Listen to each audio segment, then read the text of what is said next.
As in this channel, I feel that you watch every isekai anime that gets released. I decided to bring this season's isekai, which tries to give an overlord kind of vibe, but does not come even close. However, that does not mean this anime is bad. It is still enjoyable to watch, especially for people who love to watch a cliché anime during lunch break. And the hero or villain of this story is named Iratakudo. He is a lonely, terminally ill patient, without friends, whose family only cares about the payment of his life insurance. That is why no one ever goes to visit him in the hospital room. His only comfort is the world of Eternal Nations, a civilization building RPG he plays all the time, since he has nothing better to do. One day, Takudo loses consciousness because of his illness, and when he opens his eyes again, he finds himself sitting on a stone throne in the middle of a forest. While asking himself what is going on, he sees a woman emerging from among the trees, calling him my king. That woman is Etta, Takudo's favorite character in the world of Eternal Nations. Even though he is excited to be able to see her in real life, he does not know exactly how to react. Fortunately, Atu herself is aware that she is part of a game, and she knows exactly who Takudo is. He being the legendary player who stayed at the top of the ranking year after year. She remembers every move she made alongside Takudo, and she knows him better than anyone else.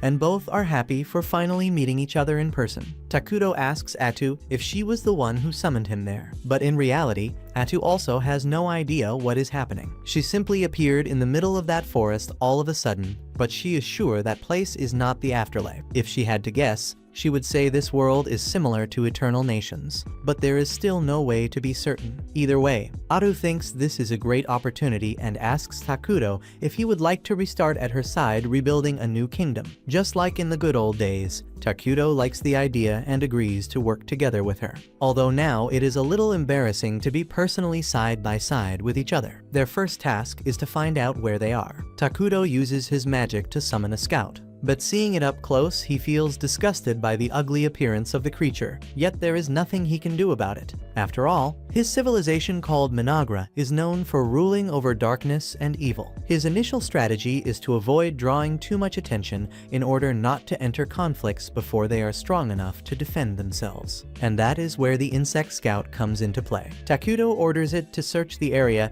and inform him about anything important. At first, the insect just stands still staring at him, but Atu firmly reminds it that Takudo is its commander. The insect then rushes off to fulfill its mission. Takudo feels relieved realizing that he can still control his troops in this world, in the same way he did in the game. He is also able to partially see what the insect sees, and that should help him figure out where they are. Thinking about the next steps, Takudo reflects on his 200 initial mana points. But he has already spent 100 points to summon the scout, and now the rest is only 100 points. He plans to build a settlement that will serve as an operations base, which will cost 20 mana points. After that, not much mana will remain to work with. He even wanted to create a warrior to protect him in case they were attacked. But that is still not viable. Atu assures Takudo that he does not need to worry because she will fight for him. However, that does not sound very reassuring, since at the moment she only has the strength of an ordinary person. And as part of the heroic unit, Atu will become stronger over time. But for now, there is little she can do. The insect continues moving quickly through the forest, and thanks to its scouting, Takudo begins to understand the terrain better. He is surprised to notice that although the whole area is a forest, he has not seen any animal or monster. Atu assumes that all animals are hiding, since the forest offers many places for camouflage, but Takudo's main concern is that if he does not find some animals soon, they will probably have to spend the little mana they have to obtain food. Andu apologizes to Takudo as she feels bad for not being of much help. But he tells her not to worry, since simply having her by his side is a great moral encouragement. Hearing this makes Atu very happy, and she tells Takudo that she is very grateful for his kind words. However, Takudo is still having difficulties getting used to how expressive she is now that she is a real person. At that moment, the scout finds something interesting. It calls Takudo's attention and shows him a settlement of dark elves in the middle of the forest. They are very far from Takudo's current location, and it seems that many elves are gathered there. Atu feels relieved to notice that they are only dark elves, since they tend to lean toward neutral evil, which means they will not necessarily be hostile to the kingdom of Minagra. However, Takuto still thinks this is a major problem, because there is the possibility that no other civilization is close to his. His plan was to avoid war by staying hidden for as long as possible, but that will not be viable with the Dark Elves so near. Atu suggests that the two abandon this place and move to a new location, and Takuto agrees since they have not built anything yet. But before that, he wants to observe the elves a bit more and explore this area to see if there is anything useful nearby. Suddenly, Atu feels the presence of someone close, and then she and Takuto turn around and see a group of dark elves emerging from the forest. The elves look just as surprised as they are, because they had no idea there were other people in this forest. In fact, the dark elves only came here because they were expelled from their homeland. With nowhere to go, they were forced to enter this cursed forest. The journey takes a heavy toll on the elf children, and at this pace, they will not survive much longer. A small group was sent to search for a food source, and the leader of the group is certain that there must be something edible around here, since there is so much vegetation. But Amy is very nervous. She has heard rumors about a dangerous forest on the border, where an ancient evil was sealed, and she fears that they might be attacked. But their leader assures her that such rumors are nothing more than superstition, for if there really were an ancient evil lurking in this forest, the trees here would not grow so well. Although he cannot deny that the forest truly makes him uneasy for some reason. And this is how the elf named Gia sets his eyes on Takuto, his heart sinking in despair, because what he sees before him is a manifestation of pure evil. He wants to run away, but he fears that any rash action could place himself and his people in danger. So he slowly approaches Takuto's throne and kneels before him as a sign of respect. He introduces himself as the chief warrior of the elven clan and apologizes for entering the forest without Takuto's permission. Atu has no idea why the elves are acting with so much respect, but decides to go along with it and demands to know why the elves invaded Takuto's lands. Gia begins to explain that his people lived in the Central Plains and they were a peaceful tribe. However, Atu is not interested in listening to the entire story, so she orders Gia to go straight to the point. He apologizes and quickly explains that his clan was persecuted and expelled from their lands, being forced to flee into this forest. He does not understand why his people had to suffer such cruel treatment, since they never did anything wrong. They always sought peace, but were attacked and killed because of prejudice against their race. Takuto casts a look over Gia and notices that the elf is very thin. The elf explains that he and his people barely managed to escape while their village was being destroyed. They had no time to gather supplies, and since they have been fleeing non-stop for days, they had no opportunity to look for food. In fact, that is the reason why Gia and his team went out on their own, and it has already been 5 days since any of them last ate, and they still have had no luck finding edible plants or animals. Takuto feels pity for them and decides to help them a little. He uses part of his mana to create some apples, and Gia is surprised to see the apples rolling on the ground, for he had never seen anything like it. He hesitates to taste them, afraid of being disrespectful before a being like Takuto, but the others are starving and do not care. They all bite into the apples, and this turns out to be the best thing they have tasted in a very long time. Takuto also creates some pears so that the group has enough to eat, but Gia remains in shock at his kindness and does not know how to react. Atu yells at him, saying it is rude not to accept the kindness that Takuto offered so generously. He then presses his head against the ground and says that he deeply appreciates Takuto's generosity. However, there are children in the camp who are much weaker from the lack of food and will die soon if they do not receive something to eat. So Gia asks permission to take this food back to his clan and feed those children. Takuto feels pity for the children who are suffering and decides to go further, creating a large amount of different foods for Gia to carry with him. Although Atu does not approve, since doing something like that costs him a great amount of mana. The elves are completely incredulous to see so much food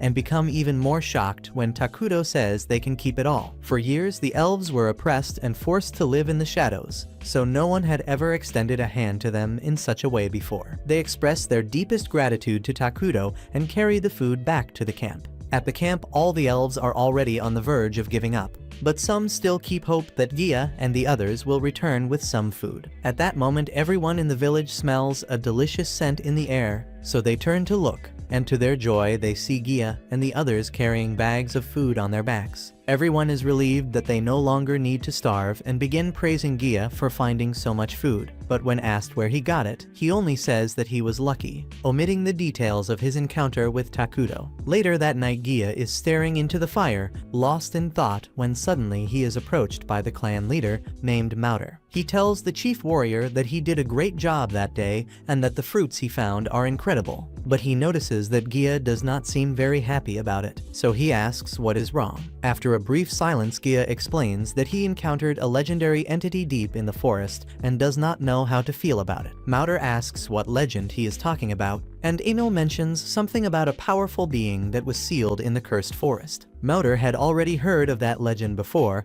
and is shocked to learn that Gia actually encountered the King of Ruin. He explains that according to the legend, when the world becomes too prosperous, the King of Ruin descends upon the earth to destroy everything, forcing all civilizations to start again from zero. To be honest, Mauter cannot guarantee that the legend is true, but he is inclined to believe it. He asks Gia if the being he encountered introduced himself as the King of Ruin, but Gia does not recall him saying anything like that. However, given the terrifying appearance he had, a title like King of Ruin would certainly fit him. Mauter then asks Gia if he spoke directly with the King of Ruin, but Gia replies that it was not exactly a conversation. The King of Ruin did not speak much during the encounter, but there was a woman at his side who spoke on his behalf, and from the way he described the situation, Mauter is absolutely certain that this entity is a sign of bad news. He then asks Gia if, to receive that food, he had to do something such as selling his soul in exchange. Gia explains that the King of Ruin asked for absolutely nothing in return. Even so, Mauter finds this absurd, because what kind of evil being gives something away for free? Gia also does not know exactly why he did it, but if he had to guess, he would say it was out of mercy. He believes the King of Ruin must have felt pity for the situation of their clan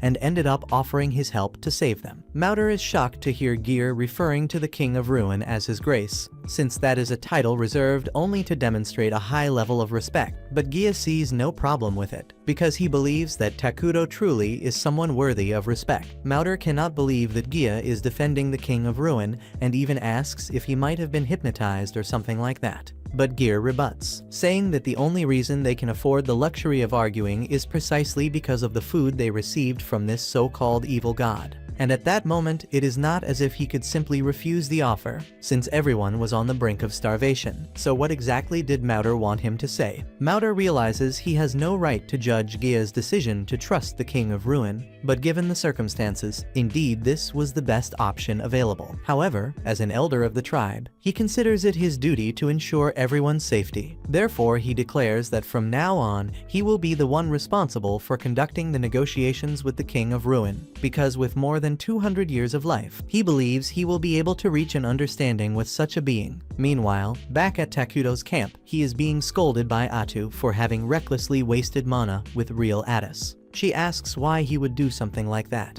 But Takuto says that he felt pity for the elves and did not want to let the children go hungry. Atu says that she understands, but reminds Takuto that they have barely begun to establish themselves in the kingdom and that they cannot go wasting resources like that. She is absolutely right, and Takuto apologizes for not consulting her before using his mana. He promises to make it up to her, but leaving that aside, there is something that bothers him. He was unable to properly speak with the elves when they appeared, because he was extremely nervous. Atu is surprised to hear this, since she believed Takuto had been deliberately acting the role of a sovereign, but in truth, he is simply socially awkward. At that moment, the scouting insect returns and informs Takuto that the elves are once again approaching the area. Takuto and Atu are surprised at their return. Takuto remembers that he had given them far too much food, more than they were able to carry the last time, so he assumes they are coming back to fetch the rest. Having different cultures living close together will inevitably cause some sort of conflict at some point, and that is precisely why Takuto truly wishes the elves would just take the food and leave at once. He could simply order them to leave the forest, but that would require maintaining a conversation with someone other than Edu, and that is already far beyond Takuto's social abilities. Atu notices that Takuto is uncomfortable with the situation and comes up with an idea. She suggests that she herself take over all negotiations in his place. That way, Takuto would give off the impression of a mysterious and dignified king, rather than a socially awkward teenager. He likes the idea, but asks if it is really all right to let her do all the work of speaking for him. Atu promptly replies that she is always happy to help, and that there is no problem at all in being Takuto's voice. Shortly afterward, Mauder and Gia arrive at Uelian before Takuto. First, Mauder introduces himself as the chief of the elf tribe and expresses his deepest gratitude to Takuto for having provided the food his people so desperately needed. He then asks to know the name of their benefactor so that he may properly thank him. After a brief pause to confirm with Takuto,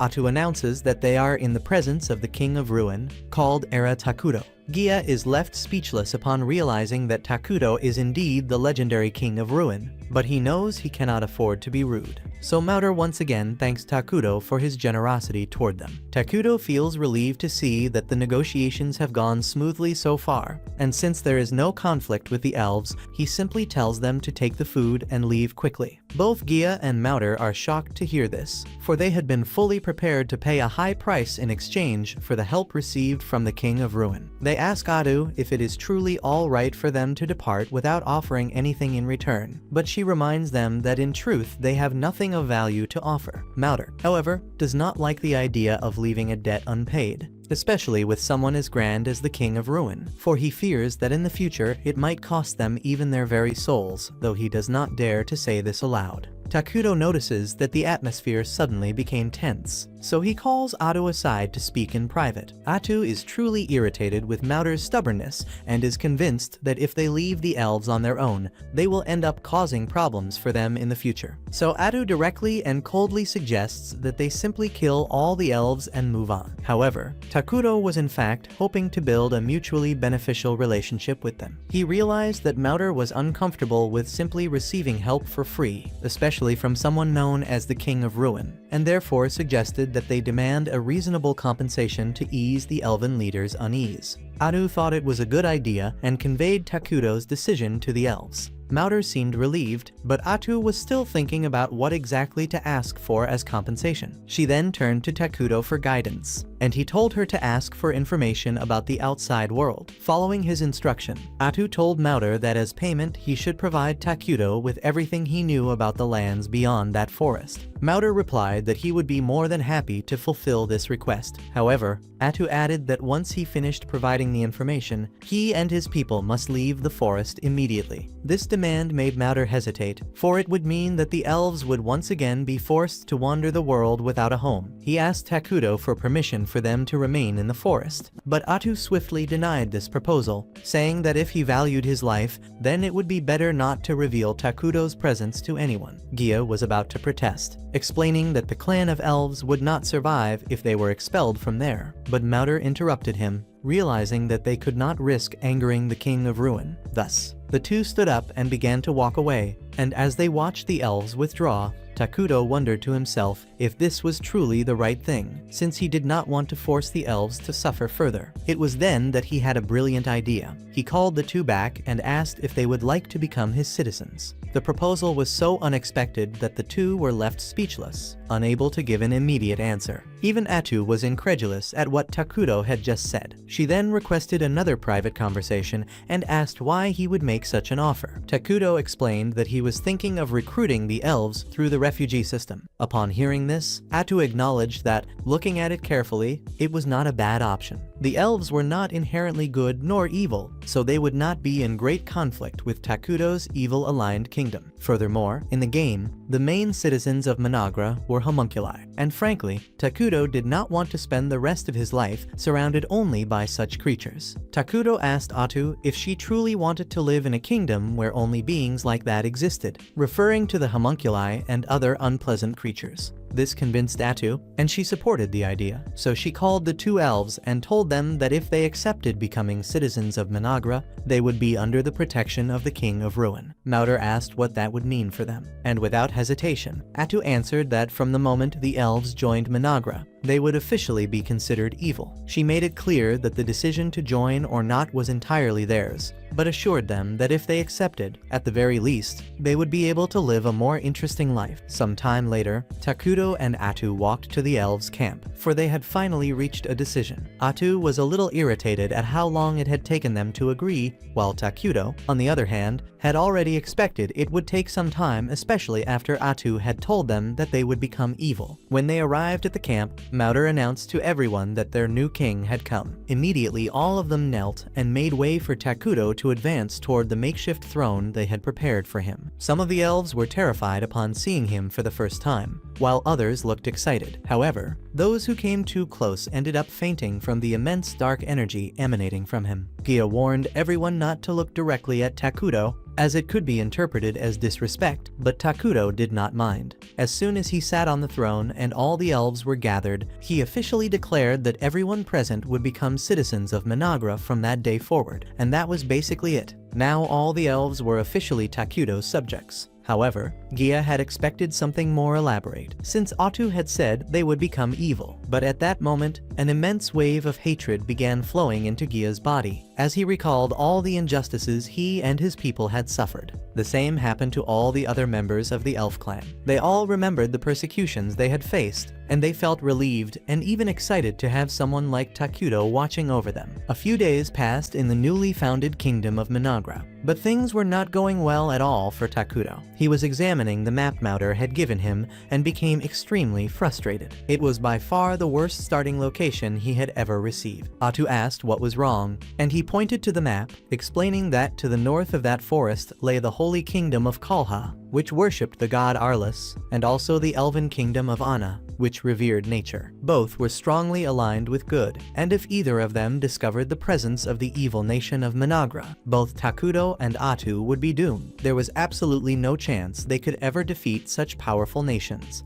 And to make matters worse, that cursed forest did not contain a single usable resource. The difficulty of their situation was simply unfair. On the other hand, there was at least one positive point. Now they could count on the elves, which meant they could compensate for some of the kingdom's weaknesses. And speaking of them, Atu noticed a group approaching, and she was pleased at the possibility that they might be bringing valuable information. Soon after, Mauder and Gia arrived, this time accompanied by Emil. Gia explained that Emil was very intelligent and possessed vast knowledge of traditions, legends, and international affairs. For that reason, he was certain she could be of great help to all of Takuto's plans. Takuto was pleased with this reinforcement, though he also noticed that everyone was still quite nervous around him. So he asked Atu to tell everyone that they did not need to act so formal. Moving on, Atu announced that Takuto had made some important decisions regarding the administration of Managra. From that day forward, Mauder and Gia would be appointed to key positions in the kingdom. Mauder would be responsible for managing administrative affairs,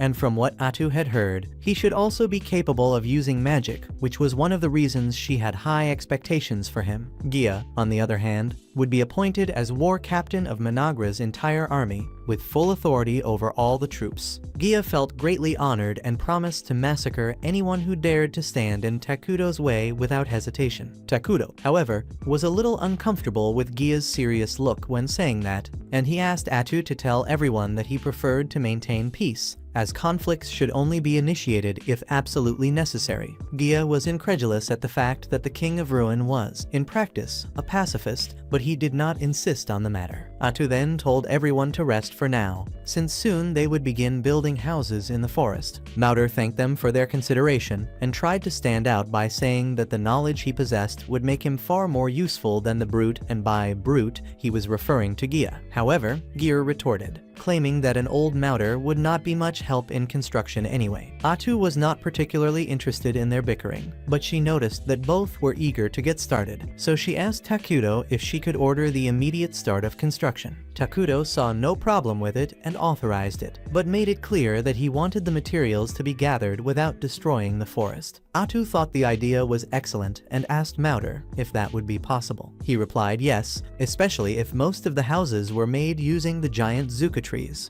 Takuto liked the solution and told them to begin as soon as possible, reminding them to reforest as they progressed. The three prepared to begin but were left confused, as they did not quite understand what Takudo meant by reforest. This surprised Takudo, since as far as he knew, the people of that world should already have unlocked fortified magic technology. Atu then asked if at least they knew military-level magic, or the 6 great elements. But Mauder said he had only ever heard of 4 great elements. And as for military magic, Emil doubted that anyone from other nations had knowledge of it either. Thus, Takudo and Atu realized that the people of this world were surprisingly underdeveloped. The elves' magical technology was far below what Takudo had imagined. However, if the rest of the world was at a similar level of development, Takudo believed he could catch up with them soon, though that would be something for the distant future. For now, Amo decided to explain what reforestation meant. Basically, it was the process of replanting trees as others were cut down, so that the forest would remain healthy. Normally, trees would take decades to grow naturally, but in this case, the term reforestation referred to a special technique that used magical elements to accelerate growth. She asserted that this was a technique personally created by Takudo, which was a complete lie, since he had not invented anything. But it would have been extremely embarrassing to tell the truth at that moment. Emil became excited at the thought of Takudo possessing such impressive knowledge. She asked if he was also responsible for creating the apples and grapes he had given them. She even commented that she had planted some grape seeds, and they had already begun to sprout. She could hardly wait to see how they would grow. At that very moment, Takudo and Atu fell silent upon hearing that Emil had planted a grape seed, for the thought had not even crossed their minds. Fruits like grapes and apples simply did not exist in that world, or at least had not until now. Takudo had managed to create them using his emergency production skill, and if his hypothesis was correct, that ability was not limited to creating only food. To test it, he summoned a coin, and as he expected, the experiment worked perfectly. Thus, with this new discovery, as long as he had enough mana, Takudo could create practically anything from gunpowder to basic metals and even petroleum. With that, conquering the world might not be as difficult as he had once imagined. Meanwhile, the Holy Empire detected signs of a dark presence in the forest. Because of this, Saint Selena, accompanied by a bishop and several knights, was sent to investigate. Meanwhile, in Managra, all the elves had been working hard on construction, and they finally completed the throne room. Takudo was extremely satisfied, since he would no longer need to sleep in the open, and his kingdom had taken another step toward world domination. At that moment, Takudo's administrators appeared, as a meeting on internal affairs of the kingdom was scheduled for today. They brought news to Takudo. They had finished the design of the new set of clothes he had requested. This made Takudo even happier, as he was tired of constantly wearing his pajamas. Atu and the others were glad to see that Takudo liked the new clothes so much, but they reminded him that urgent matters had to be discussed, so it was time to begin the meeting. However, Takudo seemed a little distracted, admiring his new look, so Atu suggested that they begin without him. The first to speak was Mauder, who asked Atu if construction should start in earnest, since aside from the throne room, practically nothing else had been built. Preparatory work had already begun. They had leveled the ground, trimmed nearby branches, but no substantial building had started yet. Atu replied that they should begin with establishing food production, as keeping the people well fed was the absolute priority. Mauder asked why they should worry about that, since Takudo could create food with his power. But Atu warned them they could not continue relying on Takudo to produce food, because if one day he were no longer present, what would everyone do? Mauder admitted she was right, so Atu stated that they needed to start immediately. Right after, she pulled a strange object from her pocket. Mauder was horrified at what he saw and asked what it was. Atu explained that it was a meat tree, which didn't sound good at all. This was a special type of tree that produced mysterious meat with a taste identical to human flesh. Atu declared that this would be the first stage of the food production plan. However, Mauder, Oja, and Emil all agreed that most people would not want to eat something that tasted like human flesh. But Atu promised that in the future they would have other sources of food, though for now they would need a place to store the meat from this tree. Emil volunteered to work on building a storage facility for it. As if things weren't strange enough, the meat tree could also talk for some reason. The next item on the agenda was research, since this would be essential for acquiring the most important technologies to advance rapidly. Mauder asked Atu what kind of technology they should prioritize in their research, and she replied that the priority should be magical technology, specifically military magic. Ordinary magic allowed a person to attack perhaps a dozen enemies at once, something Mauter was already capable of. But military magic was on another level. It allowed one to attack thousands of enemies simultaneously and even alter the terrain itself to create strategic advantages. Mauter was impressed to learn that such magic existed and expressed great enthusiasm to learn everything about it. He declared that he would personally take charge of the research. Finally, it was time to discuss military planning, and Gia immediately volunteered to begin mobilizing an army. But Takuto interrupted, saying that in fact, they did not want to invest much effort in that for now. He explained that armies produced nothing, they only consumed resources, and at the moment, Minagra did not have enough resources to sustain armed forces. Moreover, even if they did have an army right now, they were nowhere near strong enough to defeat any nation, so it would be pointless. Gia protested, arguing that with things as they were, they would have no way to protect Takuto if they were attacked. To make matters worse, both Mauter and himself had bounties placed on their heads for being leaders of the Dark Elf clan, meaning they could be hunted down at any moment. Given the situation, Takuto agreed that completely neglecting defense would be a bad idea. However, he still didn't want to pour all their resources into forming an army, so instead, he decided to create a hero. Atu approved immediately, explaining that despite the high cost of producing a hero, it was far easier to sustain one powerful individual than an entire army. Mauter and Gia were confused and asked Atu to clarify what she meant by a hero. She explained that there were several heroes in Minagra who served directly under everyone. Each one was extremely powerful and possessed unique special abilities, but they also tended to be somewhat eccentric, which could make living with them irritating at times. There were various conditions that needed to be met to summon a hero, but considering their current progress, it should soon be possible. As a bonus, summoning a hero would not attract nearly as much attention as creating an entire army, allowing Minagra to remain hidden. With that, all concerns regarding internal affairs were momentarily resolved. In secret, the happiness of Minagra's citizens was extremely important, since the more unhappy they were, the more mana Takuto would be able to generate. Meanwhile, in the Empire, the young paladin Lornias was praying in the cathedral. When the veteran paladin Erdal approached to talk, Lornias asked him to lower his voice, as it was a sacred place. But Erdal insisted, saying he only wanted a friendly chat. After all, they had both been assigned to the same investigation, and it was nearly time for them to depart. As Lornias stood up, he was observed by Wendell, who noticed a wedding ring on his hand and remarked that he must have a family waiting for him. Erdal asked about his wife and daughter, and Lornias revealed that his wife's name was Marcia and his daughter's name was Mina. But he stated that his personal life was irrelevant to the mission,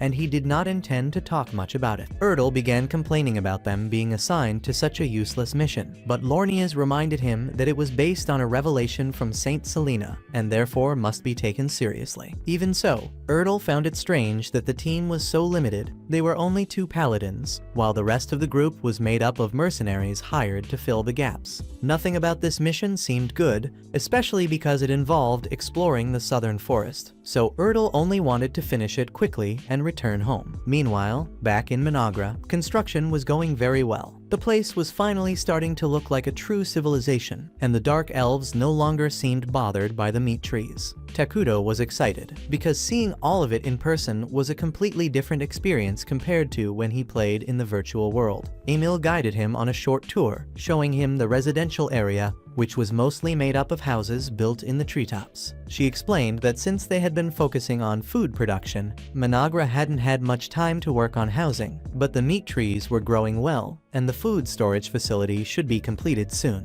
Meanwhile, Mauter was working on his massed research at the Institute of Magic he had established, with the participation of several citizens talented in the arcane arts. In addition, they had discovered a nearby spring, ensuring a supply of drinking water. Finally, Emil showed him the building designated as the public office, where Minagra's administrative meetings would be held. Emil commented that she wished she had built a slightly more sophisticated structure, but with their current resources, that was the best possible result. Takuto was satisfied with the initiative Emil had been showing, since she was handling her responsibilities very well. He was also glad to see that the Dark Elves, who had been on the verge of death when they first met, were now full of vitality. Still, Emil grew nervous. She couldn't read what Takuto was thinking, so she asked if he was satisfied with her work so far. Takuto replied that she had done an excellent job and said he was very happy to have her as a citizen of Managra. For Emil, receiving such high praise from him was the greatest possible gift, so much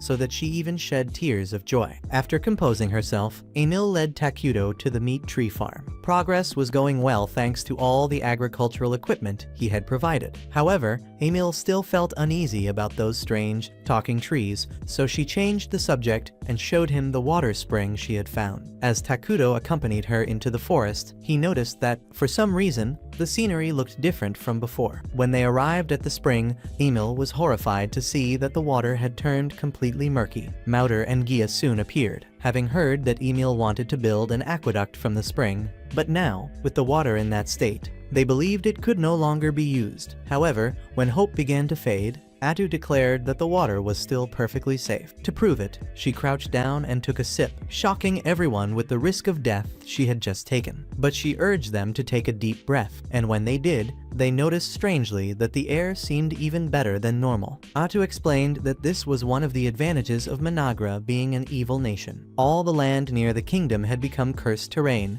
which granted bonuses to evil-aligned creatures and penalties to neutral or good ones. Thus, even though the water, air, and soil appeared dark and deadly, Managra's evil citizens suffered no negative effects. There was, however, a small problem. A cursed forest was very conspicuous and undermined their strategy of remaining hidden. As long as the cursed area remained small, there wouldn't be much risk, but as Managra expanded, it would become easier for enemies to discover its location. Because of this, Gia and Mauder suggested beginning work on forming an army. Ada, however, said it wasn't necessary, since a single hero was more than enough to handle any initial threat. Since Mauder and Gia still didn't fully grasp what a hero was capable of, Atu decided to demonstrate. Tentacles sprouted from her back, and in an instant, she cut down all the surrounding trees. The two were left in disbelief at what they had just witnessed, and Atu revealed that she herself was also a hero. She said that ever since arriving in this world, her strength had been gradually returning. Although she was still far from her peak power,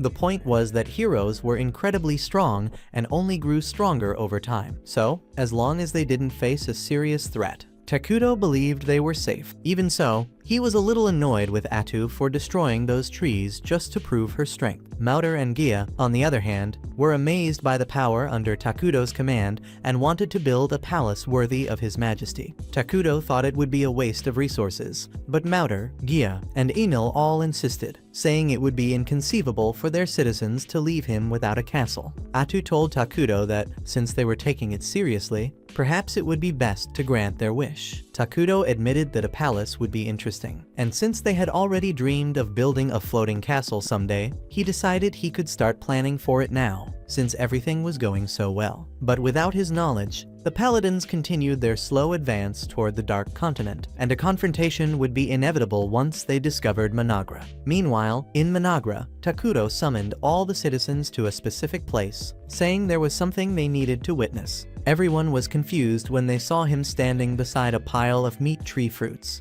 Then, Takuto raised his hand and began channeling mana into the fruits. Everyone watched, anxious to see what would happen, and to their astonishment, the pile of fruits transformed before their eyes into a scout insect. All were left speechless, for Takuto had essentially created a new form of life with a simple gesture. All announced that this was only a fraction of what Takuto was truly capable of, and that everyone should continue devoting themselves to him. Afterward, Takuto returned to the throne room, relieved that no one had asked too many questions about the creation of the scout insect, since he himself didn't fully understand how it worked. He and Atu had simply followed the in-game procedure to make it succeed, but seeing it in reality, it was hard to believe that simply injecting mana into a pile of fruit was enough to generate life. Now that they had confirmed they could safely create soldiers, Atu said they could move on to the next phase of the plan, creating a hero. This would take some time, as Takuto needed to accumulate enough mana to complete the ritual, but once it was done, they would become practically unstoppable. Excited, Atu asked which hero Takuto intended to summon first. He answered that it would be Ayla, the insect queen. because she provided the greatest advantages early in the game. Isla was capable of increasing the power of all nearby insectoid units, turning all scout insects into extremely effective combatants. In addition, Isla could produce soldier larvae to aid both in combat and in construction, making her perfect for accelerating Managra's development. Atu praised Takudo for such a solid strategy. Beyond her unique abilities, Isla was also the only heroine without a troublesome personality. The other heroes were a bit eccentric, one obsessed with conquering the world, and the other desiring to see the whole world burn. Takudo preferred not to deal with that for now, though he acknowledged that both were extremely powerful. Sooner or later, he would have to summon them, but he only hoped that when the time came, they wouldn't cause too much trouble, for his greatest wish was to live a peaceful life in this world. Meanwhile, back with the group of holy knights and mercenaries, they eventually come face to face with the furious hill giant, and dealing with such a creature will not be easy at all. Lornes orders all mercenaries to get ready for battle, but before any fight can even begin, Edel asks everyone to retreat and allow him to handle this matter by himself. Lornes attempts to protest, but Edel insists that it will be faster if he settles the problem alone. He also states that nobody has time to waste there. He walks toward the giant and begins to recite a prayer. Meanwhile, Lornes explains to the mercenaries that Edel is using a secret qualia technique, which allows him to imbue his strikes with divine power through prayers. The giant tries to strike Edel with its massive club, but Edel effortlessly slices it in half. The level of strength granted by divine arts differs from knight to knight, but in the case of a high-ranking holy knight such as Edel, his strength is comparable to that of a lesser dragon. Therefore, the giant has absolutely no chance and is defeated. Back in Managra, Takudo is calmly enjoying a hamburger. Yet Atu shows a certain concern, since he has been eating nothing but junk food ever since he arrived there. She does not intend to forbid him, but she suggests he should try to eat in a healthier way. Takudo, however, recalls that in his previous life, he had spent most of his time in the hospital, forced to eat nothing but tasteless, nutritious meals until the day he died. And now he wants to take this opportunity to finally enjoy food that is truly delicious. At that moment, he remembers something important and asks Atu to summon the guide for a meeting after the meal. Atu agrees, though she grows curious about the subject. Takudo explains that, thanks to the extra scout insect he managed to obtain, he can now explore more of the forest and wants advice on how to deal with what he found. Atu asks if he is talking about the village outside the forest, and he confirms. His main concern is that because the village is so close, sooner or later they will discover the existence of Managra. Fortunately,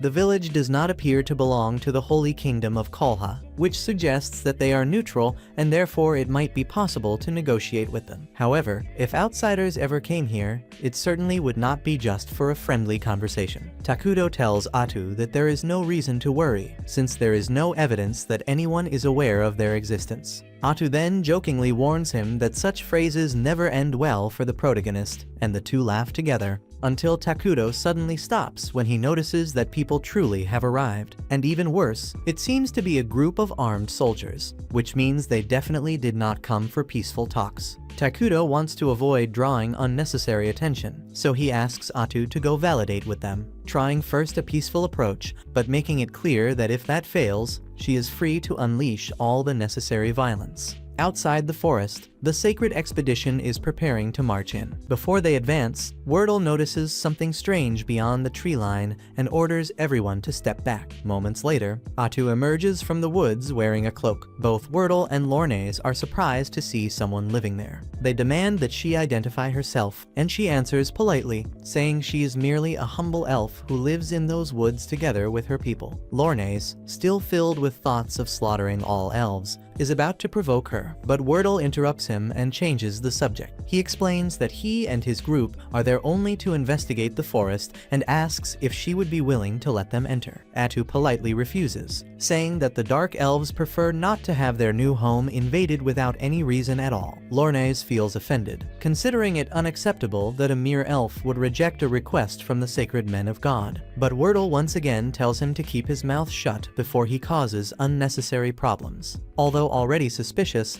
Wordle tries to persuade Atu to allow their entry, telling her about the divine revelation received by Saint Selena, which mentioned a great calamity within this forest. Lornes panics, remembering that divine revelations are considered national secrets. and Wordle has just shared it with a complete stranger. He threatens to report him the moment they return to the kingdom, but Wordle replies that he may do whatever he pleases. Turning back to Atu, he asks once more if she is willing to permit the group to enter, but she still refuses. Atu claims that there is no need to search for anything inside the forest, because there is nothing dangerous or evil living there, and she begins to spin a blatant lie. Wordle decides that it is not worth arguing at that moment and orders everyone to return home. The truth is that Wordle is not a fool at all, he is a man of experience. He knows very well that Atu is extremely suspicious, practically a being dark to the very soul. He realized that she is a solitary person, yet bold enough to appear before an entire army,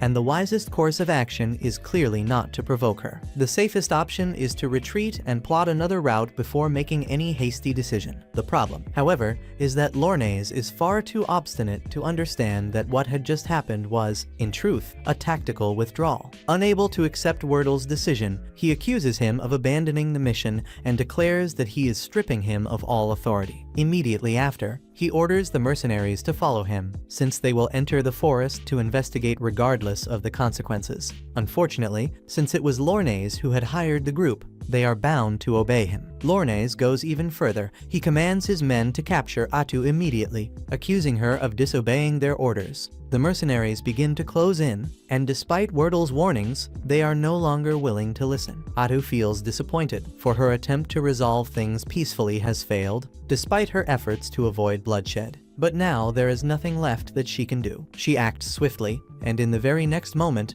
Lornaise awakens collapsed on the ground, covered in blood, realizing that Atu has finally stopped holding back. He is somehow still alive, but the same cannot be said of the rest of his mercenaries, who lie annihilated. Wordle shouts for someone to send an urgent report to the kingdom, but the scout informs him that all messengers had already been eliminated by Atu. The few mercenaries that remain alive have no chance of crossing the forest in time, especially with her in attack mode. With no alternatives, he orders everyone to ready their weapons, for now they must fight. Obeying the command, the mercenaries release a rain of arrows, but Atu blocks every single one effortlessly, coming out completely unscathed. This was exactly the type of situation Wordle wished to avoid when confronting someone like her, and Atu is just as disappointed as he is. She makes it clear that everything is Lornaise's fault. If he had simply agreed to leave, she would have allowed them all to go without any problem. But instead he chose to act like a paladin of justice, and now the price will be paid in lives. Finally realizing the magnitude of his mistake, Lornaise asks Wordle if he knows exactly what Atu truly is. Wordle admits that he had suspected from the very beginning, which is why he wanted to avoid confrontation. But upon seeing her true form, he now has no doubts that Atu is a witch. In this world, a witch is regarded as a calamity-class creature, officially registered as a national threat. She is far too powerful for ordinary mercenaries to ever stand a chance. So Wordle orders everyone to retreat and leave only himself and Lornaise to face her. Both of them charge at Atu, chanting prayers to infuse their strikes with sacred power. At first, Atu treats their prayers with disdain, blocking the blows with mockery and calling them weak. But to her surprise, they manage to slice off 2 of her mighty tentacle claws. She quickly realizes that attacks empowered with sacred magic cause additional damage against her. Wordle concludes that if they can sever all of her tentacles, Atu will be left defenseless. Of course, she has no intention of letting that happen, and by using 2 surviving mercenaries as human shields, she tries to force them to stop. But Wordle says that if they do not finish her right then and there, she could threaten the kingdom with her tentacles in the future, and for the sake of the nation, sacrifices must be made. Reluctantly, Lornaise agrees. The 2 of them charge again and cut down not only the hostages, but also the remaining tentacles. Atu pretends to be surprised by how easily they sacrificed their own allies. For a moment, she even appears to be in real trouble, but all of it had been nothing more than a game to her. Seconds later, several new tentacles burst out from the ground, impaling Wordle repeatedly. In his dying breath, he tells Lornaise to run. Before being finished with a precise strike to the head, Lornaise stands in shock. He was certain they had cut off all of her tentacles, but Atu had never said she could not simply create more. In truth, she had been able to summon as many as she wished from the very beginning, and she was merely playing with them. Faced with the massacre, the mercenaries lose all will to fight. Since Atu does not seem interested in chasing them either, Lornaise shouts for everyone to flee in different directions, hoping that at least one of them will reach the kingdom alive to report what happened. They drop their weapons and run, but Atu remarks that she wishes they had done that from the start. Lorne, however, remains behind to distract Atu. He strikes with his sacred sword, only to see her block it with the very same technique that both he and Wordle had been using. Confused, he cannot understand how an evil creature could possibly master sacred techniques. But then he discovers the truth. When she killed Wordle, Atu absorbed all of his experience and abilities, including his mastery of the sword. Now, using Wordle's techniques, she attacks him, praising the fallen knight as a true elite warrior and reminding him that he died only because Lornes could not keep his mouth shut. Next, she mocks him, asking if he has already thought about his wife and daughter, something he had never once spoken aloud. It is then that he realizes she also absorbed Wordle's memories. With that, Lornes understands that the more Atu kills, the stronger she will become. She even offers to share Wordle's final thought, which was the survival of his men, something noble, yet interrupted by Lornes' selfishness. He tries to defend himself, claiming that the other mercenaries had escaped to report what had happened. But Atu corrects him, saying that they are all already dead. She explains that she had not bothered to chase them personally, but she never said she was alone. She had already ordered the elves to eliminate any survivors. As soon as the mercenaries fled, they were hunted down and slaughtered. Desperate at being the last one alive, Lornes launches a frantic strike toward Atu's head, while she smiles, savoring every instant of his suffering. It does not take long before Atu has Lornes completely subdued. Before killing him, she decides to rub salt into the wound, telling him everything that could have happened if he had only followed Wordle's plan from the beginning. According to Atu, they would all have returned home without a single scratch. Lornes would have reunited with his wife and daughter, spending the rest of his life happily at their side, entirely ignorant of any calamity that might exist within the forest. But since he chose to act otherwise, now she will not only kill him, but will make certain to kill his entire family as well, so that he suffers. Atu remarks that she can read his mind to know what his family is like and discover their location effortlessly. She makes it clear that she is petty enough to carry out such an idea. And since she would already be going through the trouble, why not go even further? Perhaps killing all the people from every village that Lornes passed through on his way to the forest might be interesting. And at the very moment each of them is enduring the most painful death imaginable, she will ensure they all know that everything is his fault. Desperate, Lornes screams and begs her not to do such a thing. But Atu, already beginning to grow bored with the psychological torture, decides to end the matter and simply takes his life, silencing him once and for all. As soon as Lornes falls dead, the guide appears to report that he and his men have successfully killed all the mercenaries who tried to flee, and that there will be no survivors to report the events of that day. Atu thanks him for the good work and also orders him to dispose of the corpses. Before leaving, the guide asks if she truly intends to follow through with the plan she had mentioned, killing Lornes' family and every person he had ever spoken to. Atu replies that all of it was merely to terrify Lornes and that she has no real intention of committing genocide. Besides, it would be far too much work, and she prefers to avoid unnecessary conflicts. Even so, she cannot afford to waste more time there. She must speak to Takuto immediately. Before the battle began, Atu had heard Wordle call her a witch. Although her official class is heroine, he had also mentioned a witch in the north, something Takuto had never seen in the original game. This leads Atu to conclude that the world they are in is different from the game's world. Takuto had already suspected this, even though many mechanics still function in a similar way. The best course is to assume that the fundamental rules are different. Fortunately, not all the changes are negative. Atu's ability to absorb techniques from defeated enemies has been improved. Now she can also retain part of those people's memories. Thanks to this, they obtained valuable information about the kingdom's current situation, taken directly from the minds of the members of the investigation squad. From what they know, the city of Qualia is currently occupied with a crisis in the north, which means they cannot focus on Minagra for the time being. Even so,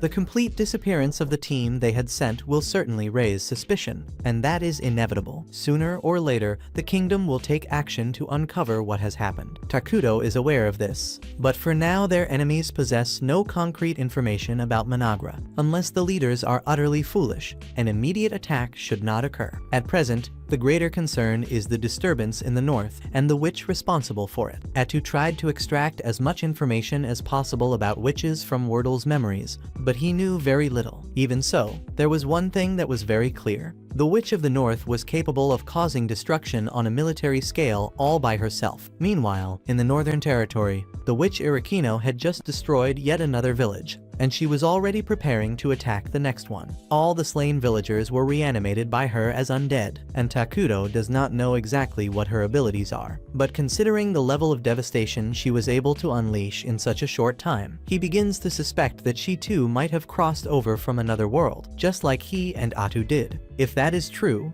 then the situation could become very complicated. Atu believes that since Irakino probably has an evil alignment, perhaps there might exist at least some chance of cooperation between them. She asks Takuto if they should try to approach her, but Takuto refuses the idea outright. They do not know her personality, and that would be an enormous risk. Atu laments the fact that all these problems are appearing precisely now, when things were finally starting to go well in Minagra. But Takuto reminds her that Irakino is located at the far northern edge, far too distant to pose an immediate threat. Nevertheless, these new dangers make it clear that Minagra must strengthen its defenses. Takuto decides that he will create another hero as soon as possible. Previously, he had planned to summon Ayla, but in light of these recent developments, he might need someone more oriented toward combat. In addition, he begins to reconsider his strategy of remaining in hiding. The existence of unpredictable forces such as a witch means that it is necessary to form an alliance with some nation. Qualia is out of the question after what Atu did to the Palaginos. However, the country east of the forest is neutral and has not yet had direct contact with Minagra. Therefore, once the palace is complete, Takuto intends to investigate that nation and evaluate the possibility of working together. Atu and Takuto finish their conversation,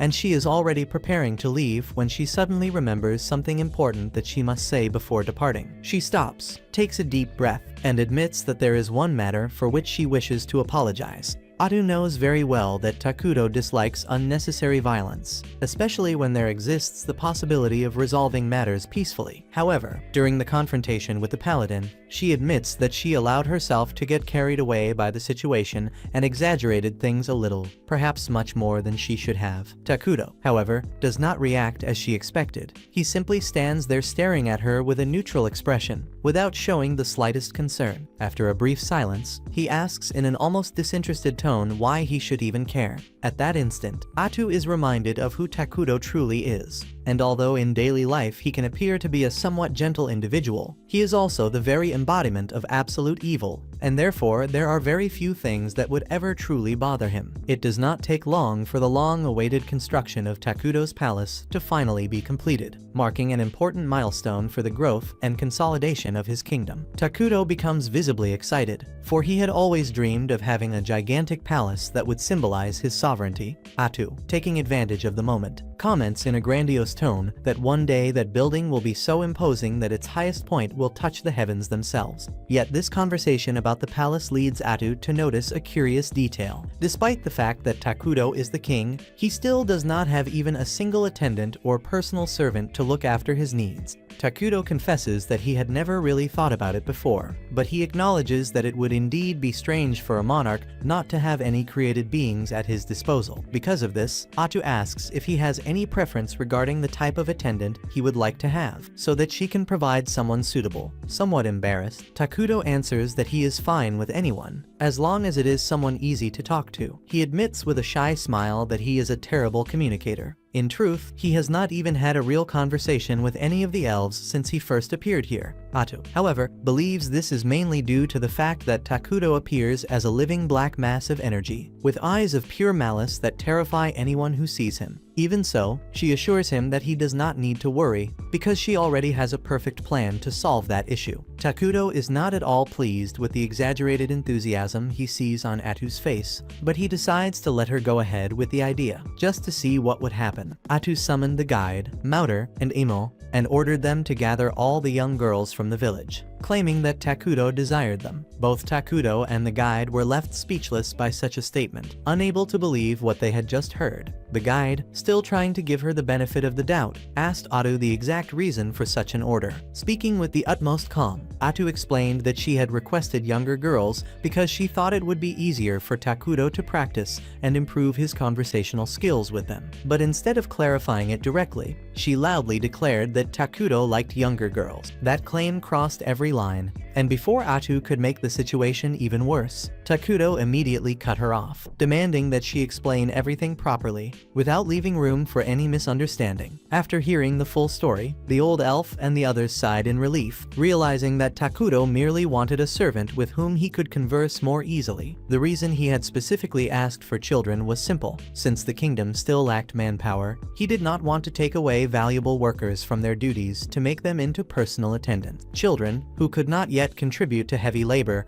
were the best choice. Mauder and the others were impressed by how practical and logical Takuto's reasoning was, and they agreed to bring children to meet him. Takuto even grew excited at the thought of finally having someone to talk to, but there was one detail he had not foreseen. To ordinary people, Takuto still appeared as a living calamity. The moment the children saw him, they began to cry desperately, unable to contain their fear. The atmosphere soured instantly, and Takuto felt terrible about what had happened. Trying to find a solution, Atu asked Mauder if he knew of any child who would not cry upon seeing the king. However, given the circumstances, Mauder could not think of anyone suitable. At that moment, the guide spoke up and asked if Takuto had ever met the twins. He explained that he had not introduced them earlier, because he believed they would not be proper attendants for a king. The two carried a troubled past, and he feared they might somehow unsettle Takuto. But with almost no options left, Atu ordered that they be summoned anyway. A few minutes later, the twins entered the palace. They formally introduced themselves to Takuto,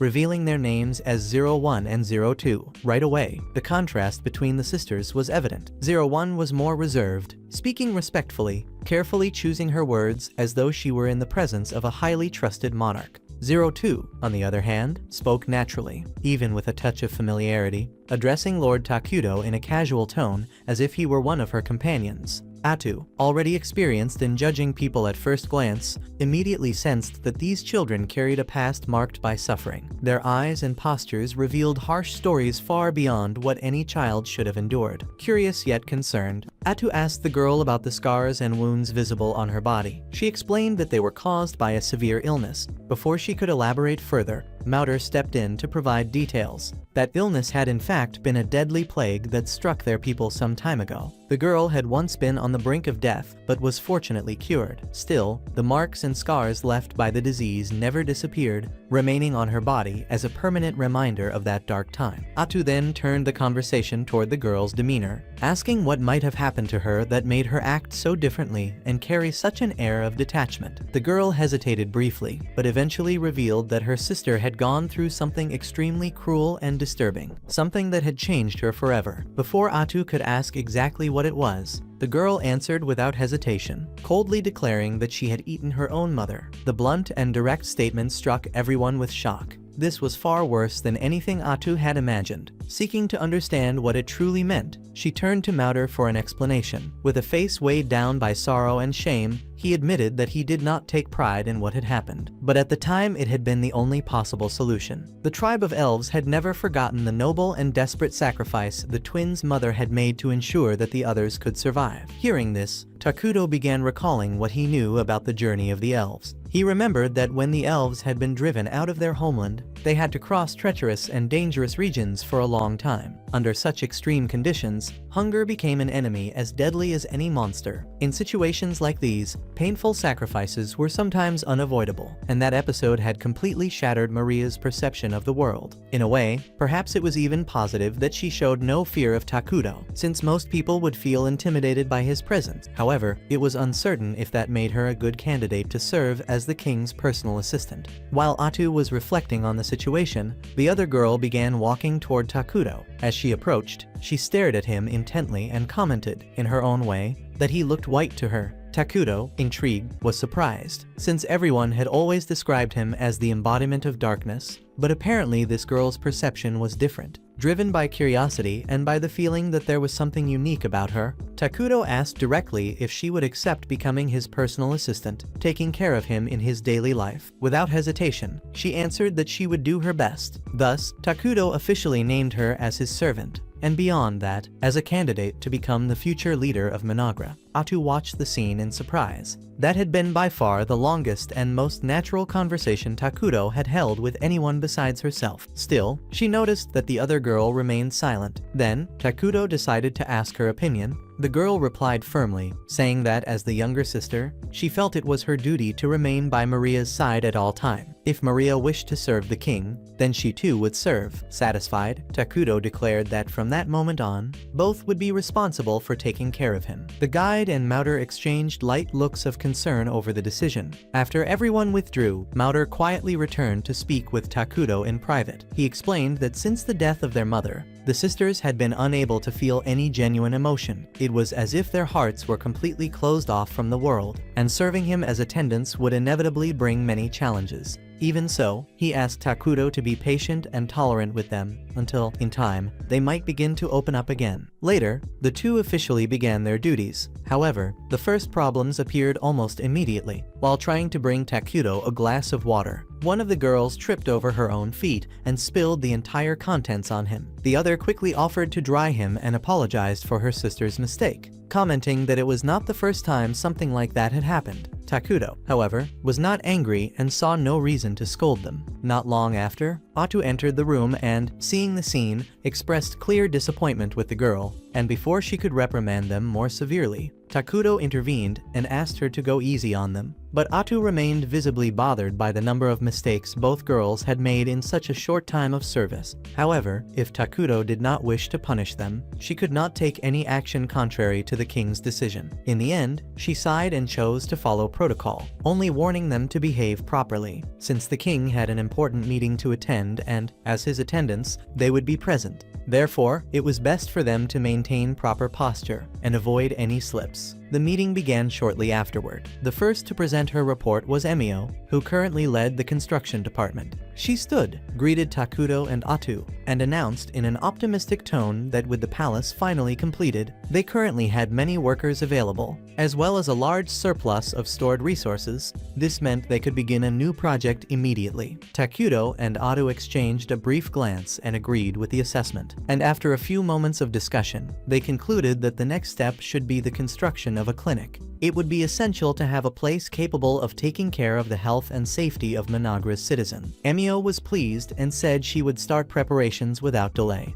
Next, Atu asked to hear from the person responsible for resource collection. However, it turned out that this role was also under Emio's charge, which indicated the need to hire more staff to divide the responsibilities. Even so, Emio presented a positive overview. The gathering of food and materials was proceeding smoothly, and thanks to Takuto's skill, they were able to provide for various daily needs that would otherwise be impossible to produce on their own. Nevertheless, there was a price. Relying so much on emergency production consumed large amounts of the king's mana. Knowing this, Arau stated that they would need to find alternative methods of production as soon as possible. Takuto, in turn, said that for now they could continue relying on him, but that they should prioritize constructions and research that would increase their ability to generate mana. Atau thanked Emio for her dedication and moved on to the next topic, magical research. Molter stood up with a proud expression and reported that he had managed to create military magic. For the moment, only he was capable of using it. But he was confident that with training his subordinates would also master the technique. He added that it might even be possible to channel a powerful spell using the corrupted mana that the palace emitted. Still, since Takuto had made it clear that he did not want to start wars, it was likely that military magic would not be used frequently. For this reason, Atau and Takuto asked him to focus his efforts instead on research of the 6 great elements of the magical skill trees, since they would be far more useful for the peaceful development of the kingdom. Finally, Atau called the guide to give his report on the military forces. He informed them that at that moment the army counted only 5 reconnaissance insects. They were mainly occupied mapping the unknown areas of the cursed land, but the region outside the forest was mostly composed of wide open plains, which made exploration difficult without being seen. Since Managra's priority was to remain hidden, this limited operations significantly. Atau said that it was fine as it was, since they already had a detailed map of the entire forest. She ordered the guide to put all the insects on routine patrol in the surroundings, and the guide asked if it was really sensible to use all resources only for patrolling, expressing concern about that. However, Atau answered confidently that she alone was more than enough to deal with any threat. Moreover, she and Takuto had already decided to create a new hero. Takuto then announced that after reflecting, he really would summon Ayla, and he also asked if all the necessary resources had been gathered, to which Mauter replied that both the wood and the provisions were ready. But the major obstacle continued to be the immense mana cost. After a long debate and reaching consensus from both sides, the meeting was finally brought to an end. The king was satisfied with the performance and dedication of everyone, and upon returning to his throne. However, he was surprised by one of the girls, who, distracted, bumped into him and dropped all the meeting documents onto the floor. The girls quickly apologized and began to gather the papers, but in the process some documents ended up being torn. After finishing, the two raised their eyes, already expecting a furious reaction, but Takuto simply told them not to apologize and went to sit down. At that moment, one of the girls approached and asked him if he was an evil person. Takuto said that his tendency was of evil alignment, and admitted that technically yes, he was evil. Then the girl wanted to know why he was evil if he still had not killed them. She said that the two of them kept making mistakes, and she knew very well that in other places servants were killed for far less. Intrigued, Takuto asked her, in her opinion, what was the difference between a good person and an evil person? And to the girl the answer seemed obvious. A good person was someone who always did good things, and an evil person was someone who only did bad things. Takuto smiled slightly and said that was only half of the truth. According to him, a good person really did need to follow just principles. Not lie, not steal, and not kill without reason.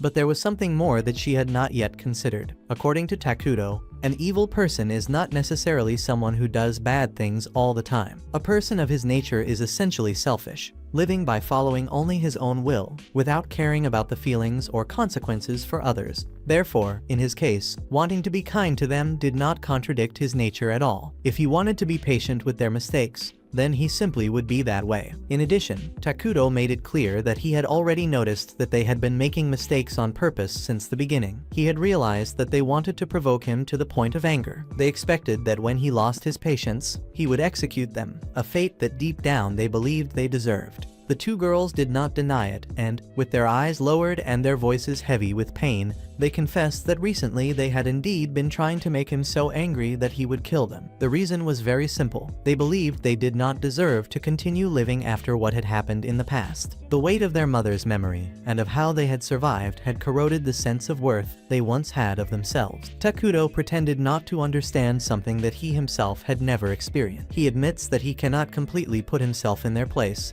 but he still understands how difficult, almost impossible, it would be for them to forgive themselves. However, he also states with conviction that he believes their mother did not sacrifice herself so that they would be consumed by guilt. She did it because she wanted her daughters to survive and someday find some kind of happiness. He tells the girls that they are free and that the best thing they can do with their lives now is to live to the fullest. That way, their mother's sacrifice will not have been in vain. He says that it will be difficult to move forward, but he promises to be by their side for every step of this journey. His words strike the two directly in the heart. They can no longer hold back their tears, and in a sudden impulse they embrace Takuto tightly, remaining there crying until exhaustion finally overtakes them. Later, Atu enters the throne room and finds the following scene. The two twins, asleep and leaning against the king's throne, while Takuto calmly allows them to rest there. For an instant, Atu feels a pang of jealousy upon seeing them so close to him, but she quickly remembers that there is something urgent to discuss. She clears her throat and announces that the report on the nearby city has been completed. The city is called Dragontum, a member of the multiracial and neutral nation known as Fortone, because it shelters several different races living together. Takuto considers that negotiations there could be relatively easy. However, something immediately draws his attention. Dragontum was located in an extremely remote place, and Atu explains the reason. The city had been built there because of a dragon vein mine, which are exceedingly rare deposits capable of producing mana naturally, a resource of immeasurable value to any nation. For that reason, Atu suggests that they should seriously consider securing control of this resource as soon as possible. The report also brought worrying information. Dragontum was currently under attack by barbarians, including ogres and goblins, and was struggling to defend itself. Takuto asks if the city had already received reinforcements from its homeland, and Atu responds that as far as she was able to investigate, there was no sign of any reinforcements on the way. The situation, therefore, was deteriorating day by day. Seeing this as an opportunity, Takuto deduces that there were probably already refugees fleeing the region. If Minagra were to offer shelter to these people, they would be killing two birds with one stone, increasing their population while at the same time establishing ties of goodwill with Dragontum. Over time, this relationship could open the way to claiming the Dragon Vein mine as their own possession. He leans back on the throne, thoughtful, yet with a faint smile on his face, because the scenario that is unfolding appears more and more promising. The anime is still ongoing, so if you want to see its part 2, subscribe here to the channel and stay tuned for the upcoming videos. Bye, see you later.